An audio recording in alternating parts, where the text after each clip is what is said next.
अस्सलामुअलैकुम, मैं हूं इमरान वसीम।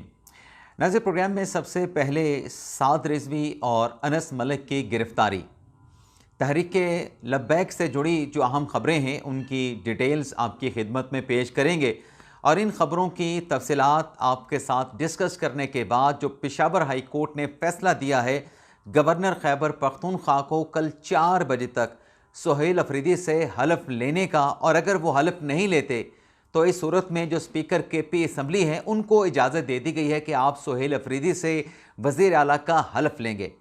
पेशावर हाई कोर्ट के इस फैसले के बाद अपोजिशन का प्लान बी क्या है, प्लान बी पर हम बात करेंगे।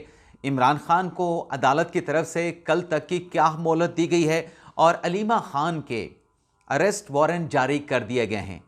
और इसके साथ साथ एक और भी खबर है करोड़ों रुपए की रिकवरी की, करोड़ों रुपए की बरामदगी की, जिसमें भारतीय करेंसी भी शामिल है। इस खबर की डिटेल भी आगे चल के आपके साथ हम शेयर करेंगे, लेकिन प्रोग्राम का आगाज़ करने से पहले आपसे दरख्वास्त के चैनल को सब्सक्राइब कर लें, बेल आइकॉन का बटन प्रेस करें।